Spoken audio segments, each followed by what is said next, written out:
how many times have I tried? I've started a diet every Monday for the past 10 years. Totally get that. Yes, yes, totally But fair. how many times have I seriously tried? I would say so.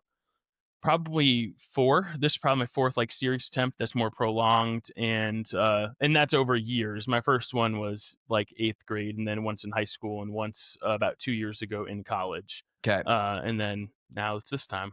And how successful were those original tries that you took somewhat seriously?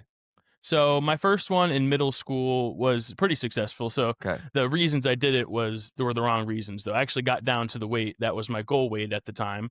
But I did it because somebody made a bet with me, not Okay, because I've there done was that any before actual, too. yeah. Yeah. So the motivation the second I got there just went away, and I went back to old habits and really fixed the underlying problems. Wow, So pretty successful that time, but for the wrong reasons.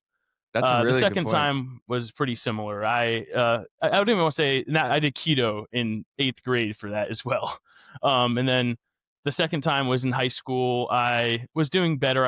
That's when I started getting into the gym more and more consistently. So going a better route there, but it was my diet just really wasn't sustainable that time. I had very, very low caloric intake, probably like 1,500 calories a day, and I Wow. sustained it for a couple months, and I dropped 90 pounds in like 3 months, I How'd you think. feel during that time? So I felt like the first week not great. After that, though, I mean, I don't know.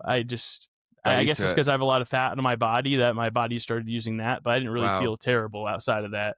Wow. But same thing happened though. Once my routine got switched up, I could no longer stick to that many calories a day and went right back into old habits. Totally. Yeah, it's so easy to do. That's really funny that you say the whole bet thing. 'Cause that's the last time that I lost serious weight. It was the exact same circumstance. I had a bet with my roommate, and I was able to focus on that enough to like do whatever it took.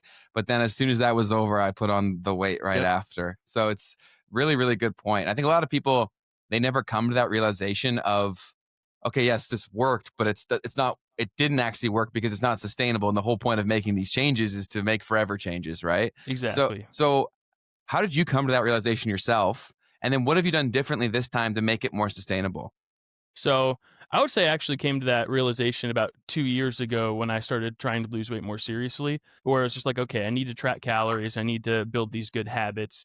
And I was doing really well that time as well. But I think I lost, it was about 70 pounds in about 4 months, maybe a little Wow. longer of a time frame, but still pretty quick for that amount of weight. Hmm. For me, that time ended just because of an injury. I had a back injury and I had nerve That'll do pain it. shooting down my leg for probably the last up and I got the surgery to fix it in January of this year. So it was about a year and a half. So I this time I'm kind of more continuing that previous journey. I would say Got not it. really starting another one because the mindset was always there, but sometimes your body just limits what you can do. And chronic pain, if you've had it, you know how bad it can be, and it takes a lot out of you. So um, Totally. this time I'm focusing a lot more, not necessarily on my weight at all. Like I know like I post about my weight because people like seeing that, and Yeah. it's fun to show as well. But like I am really focused on like my underlying habits that are going to help me lose the weight and maintain that loss this time. So a big one's my walking, just tracking calories, and for me it's not only just tracking calories. It is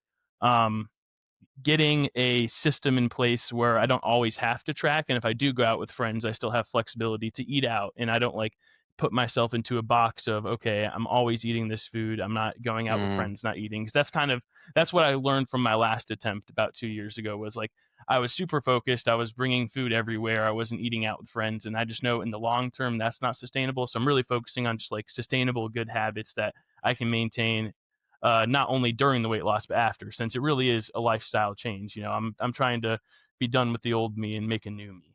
Thanks so much for watching this clip. Since you got to the very end, you obviously liked it, so you may love the full episode of the podcast. So we linked it right here for you to easily access it. Go ahead and click this. I'll see you over there. Peace.